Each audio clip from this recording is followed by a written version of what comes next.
जय Maharashtra public, आप सभी का स्वागत है आज के इस YouTube के सेशन में Vedantu Maharashtra 9th and 10th channel के ऊपर। आज आपण बोलणार आहोत एका खूप इंटरेस्टिंग स्टोरीकडे जाणार आहोत। एक मजेशीर स्टोरी आहे। ओके, या स्टोरीमध्ये सस्पेन्स आहे, थ्रिल आहे, एम्पॅथी आहे, इमोशन आहे, भावना आहेत, खूप सगळ्या गोष्टी आहेत। तर सेमी मराठी आणि मराठी मीडियमच्या सगळ्या विद्यार्थ्यांसाठी हे इंग्लिशचं लेक्चर मी घेऊन आलेलो आहे इथे। माझं नाव आहे निलेश सर आणि आज आपण इथे सेमी मराठी आणि मराठीच्या माध्यमातील मुलांसाठी इंग्लिशचं आज एक लेसन आपण इथे घेणार आहोत। एक स्टोरी आपण इथे बघणार आहोत। खूप मजेशीर गोष्ट आपण या ठिकाणी बघणार आहोत, ज्याचं नाव आहे an encounter of a special kind. Encounter म्हणजे काय? धडक्यावाला एन्काउंटर नाहीये, तर एन्काउंटर म्हणजे एक अशी घटना अशी जी खूप स्पेशल आहे।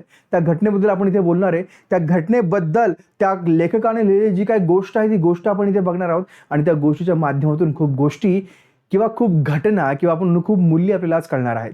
चला सुरू करूया। सगळ्यांसाठी हे सुरू करण्या अगोदर तुम्हा सर्वांच्या समोर तुमचं टेक्स्टबुक असणं खूप आवश्यक आहे, तुमचं पुस्तक असणं खूप आवश्यक आहे आणि हा तुमच्या सोबत तुमची डिक्शनरी सुद्धा असणं खूप आवश्यक आहे। कारण या सगळ्या गोष्टी जर असतील तरच तुमचा अभ्यास नीट होईल, तरच तुमचं इंग्रजी परफेक्ट होण्याच्या मार्गावरती जाईल। ओके, तर चला सुरू करूया सगळ्यांसोबत आजचं सेशन। आत्ताचं खूप महत्त्वाचं काय गोष्ट या ठिकाणी दिलं बघा। Okay, the encounter of a special kind ही स्टोरी जी आहे, ही स्टोरी कशाबद्दलची आहे?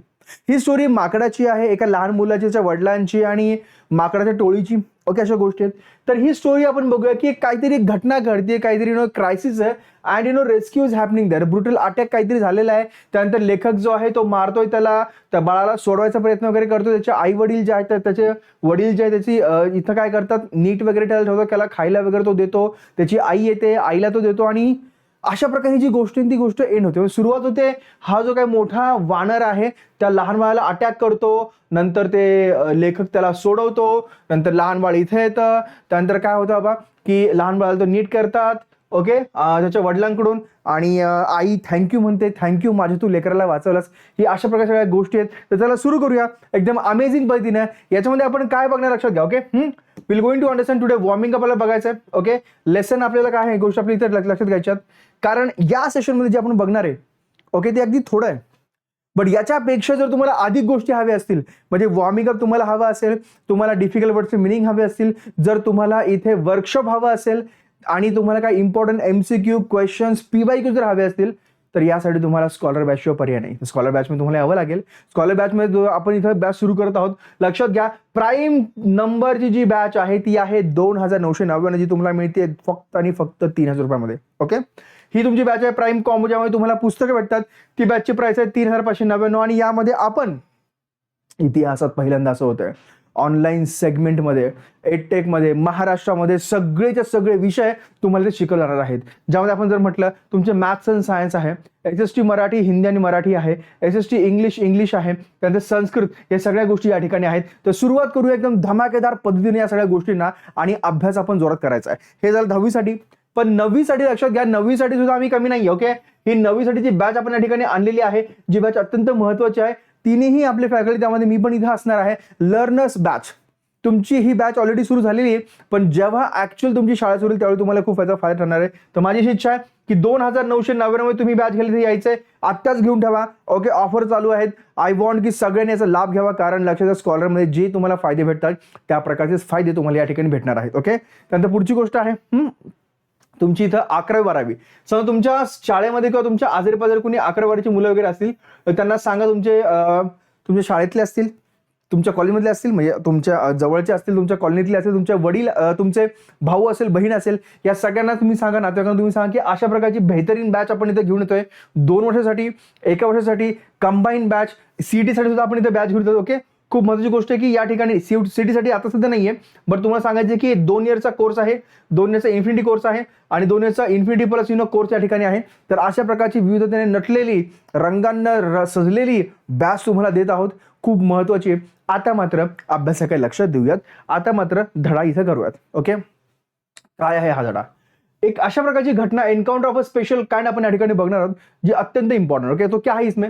तो इट्स वेरी वेरी इंपॉर्टेंट। इसमें introduction, okay, then summary, then questions है, लेकिन इंपॉर्टेंट वाली बात है कि ये सब कुछ मिलकर स्कॉलर में। तो इसमें क्या चीज है? अब एन्काउंटर है, एक घटना घडली आहे, एखादी स्पेशल घटना आहे। ती घटना काय आहे? समजून घेऊया. या ठिकाणी अत्यंत इम्पॉर्टंट आहे. काय ठिकाणी या ठिकाणी सांगितलेलं आहे, लक्षात घ्या, एक असं घर आहे, घराच्या आसपास ऑफिसर क्लब आहे, घराच्या आसपास झाडं आहेत, पक्षी आहेत, फुलं आहेत, माकडं आहेत, लेखक आहे, लेखकाचे इथे वडील पण आहेत. ओके, हा लेखक आहे, लेखकाचे वडील या ठिकाणी आहेत. ओके, आता काय झालं लक्षात घ्या, खूप इम्पॉर्टंट गोष्ट आहे. ही स्टोरी सांगताना लेखक या ठिकाणी म्हणतो काय, my father was a medical professional working in a private company in Raniganj West Bengal. माझे वडील ना काय होते, माझे वडील एक मेडिकल प्रोफेशनल होते, मेडिकल फील्डमध्ये काम करणारे होते. राणीगंज आपण म्हणूया की इथे वेस्ट बेंगॉलमध्ये राहणारे. ओके, आणि द ऑफिसर्स क्लब म्हणजे officers of the company where house in the individual bungalows. हे बंगलोज जे आहेत ना, हे बंगलोज म्हणजे नेमकं काय, तर सगळे जे ऑफिसर्स आहेत त्या कंपनीत काम करतात त्या सगळ्यांनी बंगले दिलेले होते राहण्यासाठी. जसं असतं ना, क्वार्टर्स वगैरे असतात, सरकारी अधिकाऱ्यांना मिळतात क्वार्टर्स, त्या प्रकारे इथे ह्या गोष्टी दिल्या आहेत. ओके, त्यानंतर our house was in the corner of the campus.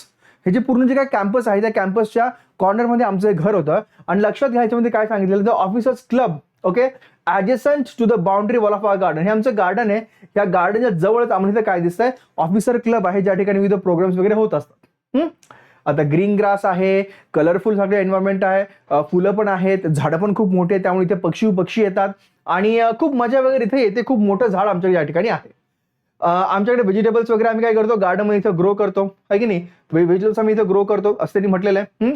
त्यानंतर different types of the birds इथे येतात, डिफरंट बर्ड्स आहे, ग्रुप ऑफ लंगूर्स म्हणजे माकडे या ठिकाणी, हे अशी माकडे या ठिकाणी अशी येतात. ओके, माकडं पण या ठिकाणी आहेत हे त्यांनी सांगितलंय. आणि even made their den in the Ashwatthama tree. या ट्रीचं नाव काय, अश्वत्था ट्री. अश्वत्थ या ट्रीचं नाव आहे, जे खूप मोठं ट्री आहे या ठिकाणी, ते तुम्हाला या ठिकाणी कळलं असेल. ओके, बघा आता सांगतोय काय, पहिल्यांदा इथं नरेटर जो आहे, जो लेखक आहे, तो सांगतो माझं घर कुठं आहे, माझ्या घराच्या आसपास काय गोष्टी आहेत ते सांगायचा प्रयत्न करतोय. And they had all become a part and parcel of our existence of daily life. म्हणजे माझ्या आयुष्यामध्ये ज्या काही घटना वगैरे होत आहेत त्या सगळ्या घटनाचा साक्षीदार किंवा आमच्या दररोजच्या जगण्यातला एक भाग जे आहे ते इथं भाजी आहेत, फळं आहेत, झाडं आहेत, हे पशु आहेत, ते पक्षी आहेत, हे झाड आहे, या सगळ्या ज्या गोष्टी त्या आमच्या आयुष्याचा एक काय म्हणलेत पार्ट बनलेले या ठिकाणी आहेत. ओके, असं हे लेखक या ठिकाणी सांगतो. पुढची गोष्ट काय, आता बघा, अ स्मॉल इन्सिडेंट, एक छोटीशी घटना होते, Saturday afternoon left a profound effect on me. शनिवारी दुपारी एक अशी घटना घडते की ज्या घटनेमुळे माझ्यावरती एक इम्पॅक्ट पडतो, माझ्या मनावरती खूप असा इम्पॅक्ट, खूप प्रभाव पडतो. ते काय आहे, and unfolded before my eyes a whole new dimension to the wonders of God's creation. म्हणजे माझ्या डोळ्यासमोर माझ्या आयुष्यामध्ये दुपारी अशी काही घटना घडली आणि असं काही डोळ्यापुढं देवानं उभं केलं की मी माझ्या आयुष्यामध्ये घटना कधी विसरू शकत नाही आणि एक नव्या प्रकारचे क्रिएशन, नव्या प्रकारची एक भावना किंवा एक नातं मला पाहायला मिळालं. अशा प्रकारे लेखक या ठिकाणी म्हणतोय. पुढची गोष्ट अशी आहे की it was a few days into the Puja vacation and just like for any other child the holidays provided an opportunity for me to become engrossed in various magazine and story book. आता काय झालेलं आहे की holiday झालं. Okay, म्हणजे पूजा vacation आम्हाला होतं आणि नंतर आता हॉलिडेज वगैरे आहेत, त्यामुळे मी काय करतोय, मी खूप पुस्तक वगैरे या ठिकाणी वाचायचा प्रयत्न करतोय, खूप पुस्तकं वाचतोय आणि मला मजा येते. मी माझ्या इथं झाडांच्या सानिध्यामध्ये घरामध्ये बसून छानपैकी इथं पुस्तकं वगैरे वाचतोय, मला मजा येते आहे की नाही. आता पुढे गोष्ट काय झाली, पुढे गोष्ट आली की मी वाचतोय, मी खूप हार्टी लंच केलं. हार्टी म्हणजे काय, खूप म्हणजे मनापासून मी जेवण केलं. आता हार्टी म्हणजे इथं काय हृदयापासून जेवण केलं असं नाहीये, म्हणजे काय माझ्या मनाला बरं वाटेल इतकं जेवलं, म्हणजे मनसोक्त. What is it call, it's a मनसोक्त. मैंने दिल भर के खाया, वैसे पेट भर के दिल भर के खाया. So hearty lunch. My parents and my younger sisters lay down for an afternoon nap. Okay, मेरे फादर एंड मेरे सिस्टर जो है वहां पे सो गए and I settled down with a story book. मैं स्टोरी बुक पढ़ रहा था. मी स्टोरी बुक वाचत होतो, मी गोष्टीचं पुस्तक वाचत होतो and the quite afternoon presented a perfect backdrop. Okay, एक म्हणजे अशा प्रकारची दुपारची ज्या ठिकाणी काय झालं, एक अशा प्रकारची घटना घडली, मी एक ॲडव्हेंचर स्टोरी या ठिकाणी वाचत होतो अँड सायलेन्स वॉज, एकदम शांतपणे गोष्ट चालू होती, मी गोष्ट वाचत होतो, एकदम अमेझिंग गोष्ट आहे आणि अचानक त्या शांततेमध्ये काहीतरी तुटल्याचा आवाज झाला. लेखक वाचतोय, लेखक बाकी त्याच्या घरचे सगळे झोपलेले आहेत आणि ती स्टोरी बुक वाचत असताना लेखकाला अचानक काहीतरी तुटल्याचा आवाज आला आणि पुढे झालं काय, okay, the silence was occasionally broken by the sound of my family snoring. Okay, तो सायलेन्स जो आहे तो काय झाला, तुटला, कारण माझ्या घरचे जे आहेत ना इथं आपण ढेकर नाही, याला काय म्हणतात, घोरणं. Okay, they were snoring. And intermittent chirping of the house of sparrows. चिव चिव चिव चिव चिव सगळ्या गोष्टी होतात. हार्स कॉलिंग काव काव काव काव काव काव and of a kite flying high above the ground. या सगळ्या गोष्टी मला ऐकू येत होत्या माझ्या स्टोरी वाचण्यामध्ये. And minute stick by I became deeply absorbed in the book. हे सगळ्या गोष्टी होत असताना मी डीपली म्हणजे खूप आपण म्हणू की एकदम मनापासून मी ते पुस्तक वाचण्यामध्ये दंग होतो. मला कशाचंही भान राहिलं नव्हतं. घोरण्याचा आवाज असो, चिमण्यांचा आवाज असो, कावळ्याचा आवाज असो, nothing matter. I was reading the book very detail. एकदम मी डीपपणे ती बुक वाचण्यामध्ये गुंतलेलो होतो. आणि आता नेमकं झालं काय?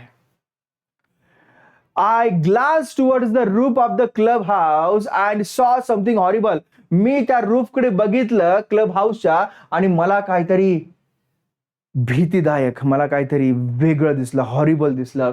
आणि अ बिग मेल लंगूर, एक मोठं माकड, एक मोठं पुरुष माकड जे आहे ते इथं काय करत होतं. अपॅरंटली द लीडर ऑफ ग्रुप, म्हणजे तो काय असणार, त्या ग्रुपचा एक लीडर असणार आहे. त्याने काय केलं, एक छोट्या बेबी लंगूर त्याने घेतलेला आहे. छोटा एक माकडाचं पिल्लू त्याने घेतलंय त्याच्या हातामध्ये. आणि न दयामाया दाखवता, मर्सलेसली म्हणजे काय, न दयामाया दाखवतो त्याला चावे घेतोय.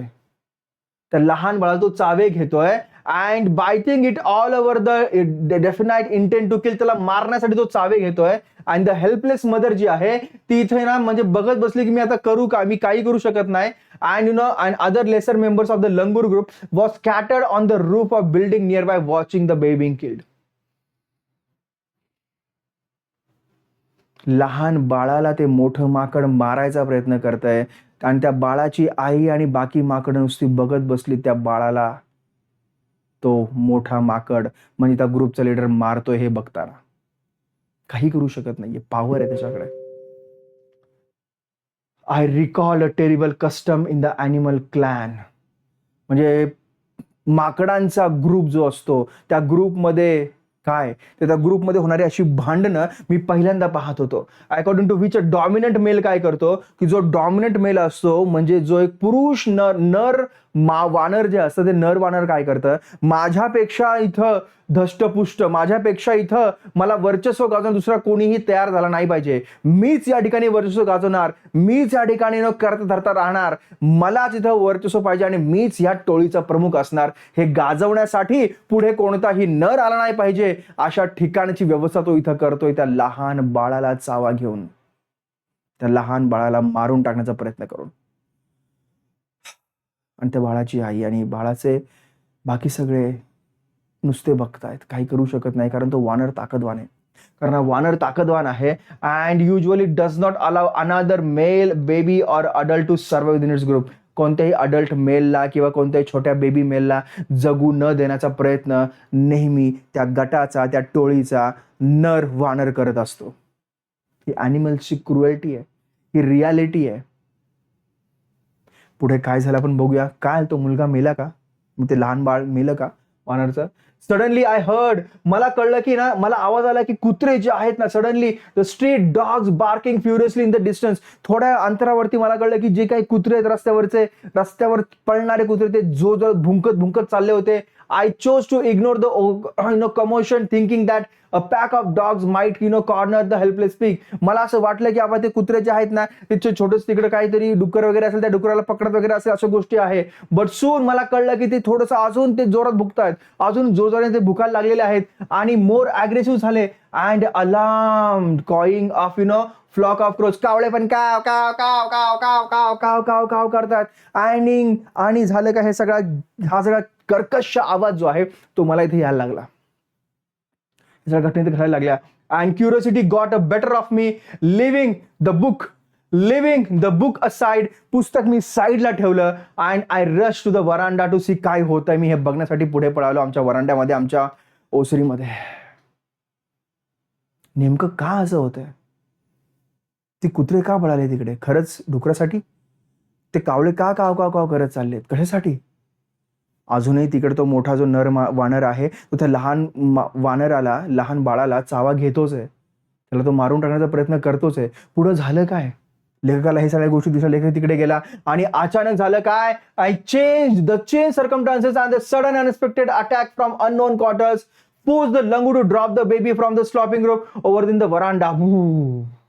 या सगळ्या गोष्टी घडत होत्या. आणि तो मोठा जो वानर आहे तो लहान बाळाला घेऊन ते येत होता. आणि अचानक काय झालं, तो आमच्या रूफवर येऊन तो त्यांनी ते माकड जे आहे, जे पिल्लू जे आहे, ते पिल्लू त्याच्या हातातून निसटलं आणि ते आमच्या वरांड्यामध्ये येणार होतंच. त्याच वेळी काय झालं, the baby was in listless. बेबीला काही कळत नव्हतं. हॅपी टू बी डेड असं होतं की ती मेलेलं आहे. अँड या एक्साइटमेंट मध्ये ही जी कुत्री आहे, त्या कुत्र्यांना वाटलं की आता आपल्याला काहीतरी खायला भेटणार. आणि ती कुत्री सुद्धा या दिशेने बघत होती आणि कुत्री सुद्धा त्याला मारून त्याला खाण्याचा प्रयत्न करणार होती. आणि काय झालं, keeping the dogs at a baby with a stick. मी काय केलं, मी घाबरलो नाही, मी धाडसानं पुढे गेलो. मी काठी धरली, काठी धरून मी कुत्र्यांना साईडला करायचा प्रयत्न केला. And I manage to catch the hold of a baby langur's tail. मी त्याच्या इथं काय पकडलं, मी काठीने पकडून त्याच्या शेपटीला पकडायचा प्रयत्न केला. आणि just step over the edge of the tile roof and the baby appeared inert and lifeless. मी त्याला घेतलं, पकडलं आणि त्याला खेचून घेतलं माझ्याकडे. And it was indeed a male baby. शेवटी ते काय होतं, लाईफलेस असं वाटत, त्याच्यामध्ये जीवच नाहीये अशा प्रकारे गोष्ट त्यामध्ये मला जाणवत होती. त्या छोट्याशा बाळामध्ये जीव नव्हता. म्हणजे जीव गेल्यागत झालं होतं. आपण म्हणतो ना की आता गतप्राण होणार आहेत, आता प्राण निघून जाणार आहेत की काय, अशी कंडिशन या ठिकाणी होती. पुढची घटना काय झाली, पुढची घटना अशी झाली की ना, बाय दिस टाइम माझे आई वडील आले होते, माझे पॅरेंट्स आणि माझ्या बहिणी इथं आल्या. त्यांनी वरांड्यामध्ये बघितलं आणि वेर विटनेसिंग माय रेस्क्यू ऑपरेशन. त्यांनी बघितलं की मी त्या लहान बाळाला वाचवायचा प्रयत्न वगैरे करतोय. बाबा त्या ठिकाणी आले. बाबांनी काय केलं, ओके, बाबा आले and he also gather the in the distance. I took the baby long to the backyard. मी बॅकयार्डमध्ये घेऊन गेलो ह्या छोट्याशा बाळाला. आणि काय केलं, and gently laid him on the floor inside the poultry coop. जो पोल्ट्री कूप आहे म्हणजे जो काही खुराडा आहे इथं कोंबड्यांचा, त्या ठिकाणी मी इथं घेऊन गेलो. आणि his body was full deep of bite marks. चावण्याचे इतके त्याच्या अंगावर, त्याच्या बॉडीवरती मार्क्स होते अँड स्क्रॅचेस होते. Blood was oozing from the some of his wounds. त्याच्या जखमांमधून काही ठिकाणून रक्त बाहेर येत होतं. The baby remained motionless. Baby असं निश्चित पडलं होतं, त्याच्या अंगातून मोशन्स येत नव्हत्या. काय करावं त्याला कळत नव्हतं, जसं काय आता प्राण सोडणारच आहे अशा प्रकारे ते पडलं होतं.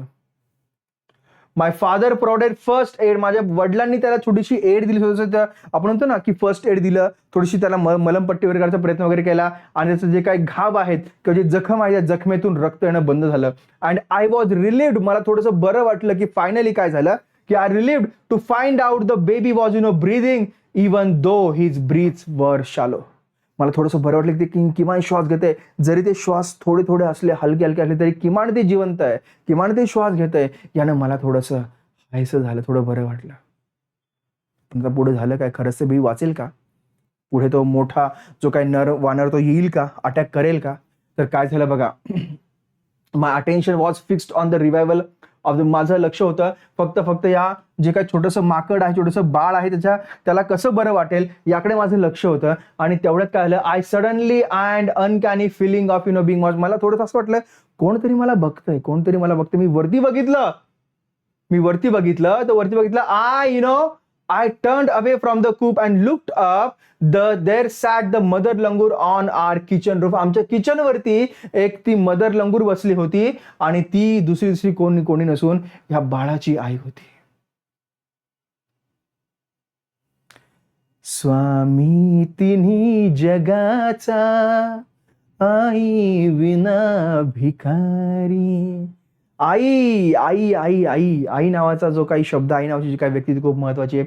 शी simply sat there quietly as if convince that no harm was being done to her child. ती बघत होती की माझ्या लेकराला काही इथं हार्म तर होत नाहीये, माझ्या लेकराला काही इथं पुन्हा त्रास तर दिला जात नाहीये. ह्या सगळ्या गोष्टी ती इथं बघत होती. ही खूप इम्पॉर्टंट गोष्ट आहे. पुढची गोष्ट अशी आहे की झालं काय, for a few second mother लंगुरिनो looked straight into my eyes. ती माझ्या डोळ्याकडे बघत होती, लक्षात घ्या, बघत होती. I cannot forget that look in her eyes. तिच्या डोळ्यामधलं जे काही इमोशन आहे तुम्ही कधी विसरू शकत नाही. शॉवरिंग अ सायलेंट ॲटिट्यूड. ती शांतपणे काही ना काहीतरी म्हणण्याचा प्रयत्न करत होती, काही ना काहीतरी सांगण्याचा प्रयत्न करत होती की धन्यवाद, तू माझ्या बाळाला वाचवलंस. तू नसतास आज माझं बाळ नसलं असतं. न बोलता त्या डोळ्यांच्या इमोशन आणि भावनांमधून ती आई मला काहीतरी सांगायचा प्रयत्न करत होती.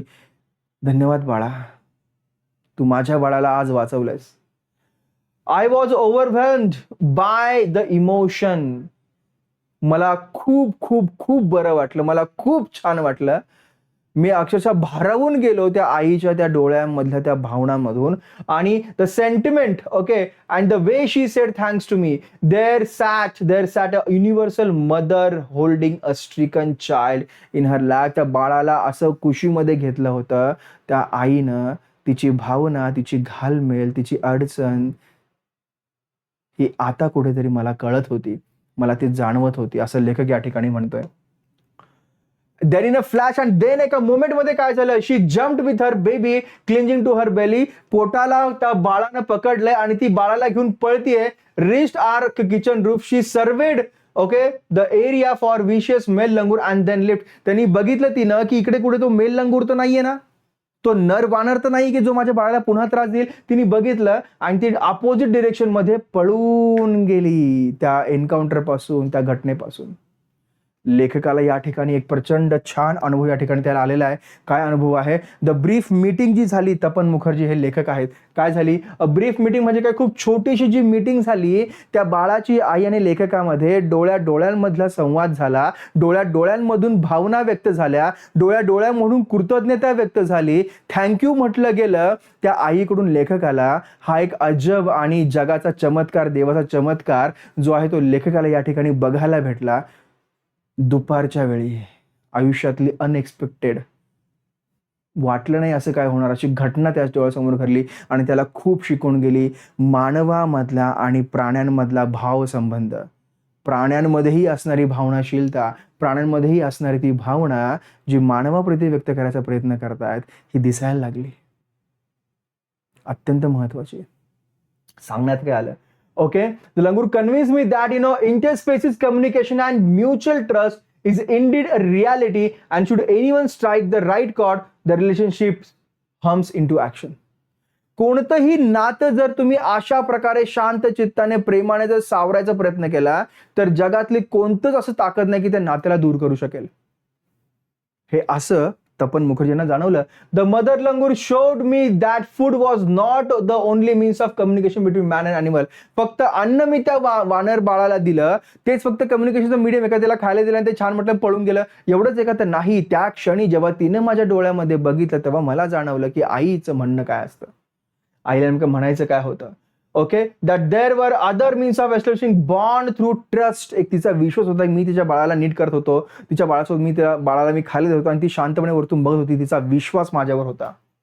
तिला जाणवत होतं की याला माझे emotion समजतायत.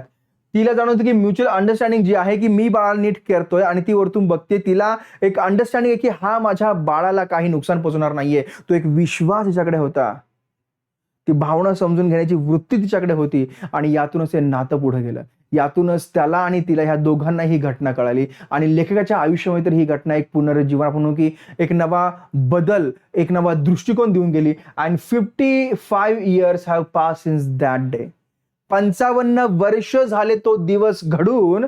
I now 70 years old, but I still fondly remember that encounter of a special kind. आज मी 70 वर्षाचा आहे आणि 55 वर्षानंतर सुद्धा मला अजूनही ती घटना माझ्या डोळ्यासमोर ताजी आहे. त्या वानर आईच्या डोळ्यातली कृतज्ञतेची भावना अजूनही मला काहीतरी सांगते. अशा प्रकारच्या गोष्टी ज्या आहेत इथे सांगितल्या गेल्या आणि ही जी आहे लेखकाला त्याच्या आयुष्यामधली एक अशी घटना, एक असं एन्काउंटर, एक स्पेशल काइंड ऑफ एन्काउंटर झालं, एक स्पेशल काइंड ऑफ घटना घडली आणि लेखकाला जाणवलं की प्राणी आणि मनुष्य यांच्यातला संबंध किती महत्वाचा आहे, प्राणी आणि मनुष्य यांच्यातली भावभावना किती महत्वाची आहे, हे तपन मुखर्जी यांना कळालं. खूप सुंदर गोष्ट होती, खूप अमेझिंग गोष्ट होती. म्हणजे वाईट अक्षरशः वाटलं असतं. आपण माकडाला नेहमी त्रास देतो, आपण म्हणतो माकडं तर त्रास देतातच, बट डेफिनेटली आपण करतो माकडामध्ये काय भावभावना नसते, ते नुसतं कानाखाली मारतं, आपण पण त्याला केलं पाहिजे. पण त्याच्याही पलीकडे जाऊन अशा प्रकारे जेव्हा घटना घडते त्यावेळी खरं जाणवतं की प्राण्यांमध्ये सुद्धा ती ममता असते, प्राण्यांमध्ये सुद्धा ती कृतज्ञता असते आणि ती आज तपन मुखर्जी यांना बघायला मिळाली. खूप सुंदर धडा होता, खूप इंटरेस्टिंग होता. काय घडेल माहित नाही पुढे. एक आरामशीर दुपारी बसत असताना अचानक घटना घडली आणि ह्या सगळ्या गोष्टी झाल्या. धडा खूप सुंदर होता, खूप मजा आली, खूप इंटरेस्टिंग होतं. तुम्हाला या धड्यातून काय शिकायला मिळालं? मला नक्की कॉमेंटमध्ये सांगा. तुम्हाला आज कोणती भावना, एक नवीन भावना तुम्हाला कळाली प्राण्यांच्या आणि मानवी संबंधातली, ती मला कॉमेंट सेक्शनमध्ये नक्की सांगा. ओके, या सेशनचे क्वेश्चन्स तुम्हाला स्कॉलर बॅचमध्ये मिळतील, डिटेलवाले मिळतील आणि यापुढे एक नवीन सिरीज आपण करणार आहोत, त्यामध्ये तुम्हाला सगळे क्वेश्चन्स वगैरे भेटतील. त्यामुळे काळजी करायचं कारण नाहीये. बट ही इमोशन समजून घ्या. English is nothing but stories आहे. तर स्टोरी जर तुम्हाला जर कळाल्या, तुम्हाला जर गोष्टी कळाल्या, तर भाषा काय आहे? भाषा फक्त एक टूल आहे. भाषा फक्त एक एक पेन आहे.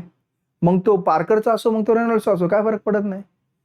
जर if you understand the story my dear, if you understand the emotion of the people and the animals, then भाषा फक्त एक मीडियम आहे. मग तुम्ही आरामशीर ते स्केल करू शकता. पण लक्षात घ्या, हा धडा अभ्यास करत असताना यातला एकूण एक डिफिकल्ट वर्ड जो तुम्हाला येत नाही, जो तुम्हाला समजत नाहीये, तो डिक्शनरीमधून पाहायचा आहे, तुमच्या नोटबुकमध्ये लिहायचा आहे.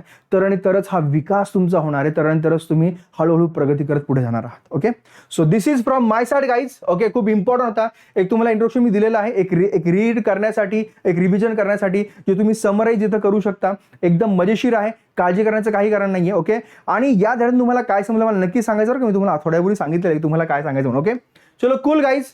तर we will going to meet in the next session. Okay, हे सगळ्या गोष्टी मी तुम्हाला सांगितलेल्या, गॅटिट्यूड वगैरे सगळ्या भावना या ठिकाणी दिलेल्या आहेत.